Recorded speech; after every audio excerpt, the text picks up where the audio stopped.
হ্যাঁ ঠিক, হ্যাঁ ব্যাস। চাঁদপুরের বড় স্টেশন নামক জায়গা থেকে আপনাদের সকলকে শুভেচ্ছা জানাচ্ছি। আমরা এখানে এসেছি ইউনাইটেড কমার্শিয়াল ব্যাংকের যে ভরসা নতুন জানালা কর্মসূচি আছে কৃষি উদ্যোক্তা প্রশিক্ষণ, সেটিকে ঘিরে আমি এখন দাঁড়িয়ে আছি যে জায়গাটা, সেই জায়গাটা একটা খুব ঐতিহাসিক জায়গা। আমরা বই পুস্তকে পড়েছি এটি হচ্ছে 3 নদীর মোহনা। আমার এই পাশে বাম পাশে রয়েছে ডাকাতিয়া নদী, এইদিকে যদি আমরা যাই এটা মেঘনা এখান থেকে শুরু হলো, এবং আমার পেছনে এটা হচ্ছে পদ্মা। এই পদ্মা এসে মেঘনার সঙ্গে এই জায়গাটায় মিলিত হয়েছে। এই পদ্মা এসে মেঘনার সঙ্গে মিলিত হলো এখানে ডাকাতিয়া।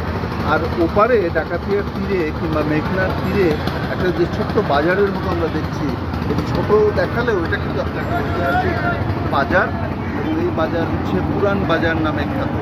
এবং এই চাঁদপুরের যে অর্থনীতি, সেই অর্থনীতি প্রাণকেন্দ্র এই পুরান বাজার ছিল। এবং আমরা এখানে আসলে যে বৈশিষ্ট্যটা, বাংলাদেশের যে বৈশিষ্ট্যটা আমাদের সামনে আমাদের চোখে পড়বে, সেটা হচ্ছে যে আমরা কিন্তু একটা ডেল্টা এলাকার মানুষ।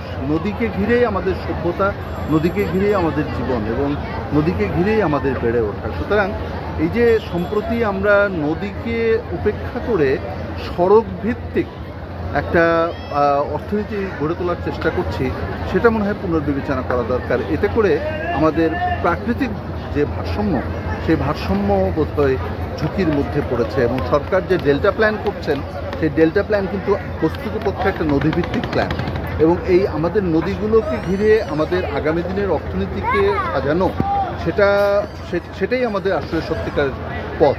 টেকসই উন্নয়নের পথ যদি বলা হয়, তাহলে এই নদীমাতৃক নদীভিত্তিক উন্নয়ন পরিকল্পনাটাকেই আমাদের বিবেচনায় নিতে হবে। এবং এই শুধু চাঁদপুর বলে কথা নয়, আমি চাঁদপুরে এসে গুরুত্বটা আরও নতুন করে উপলব্ধি করছি, কিন্তু সারা বাংলাদেশেই আমাদের নদীভিত্তিক পরিকল্পনার দিকে নজর দিতে হবে।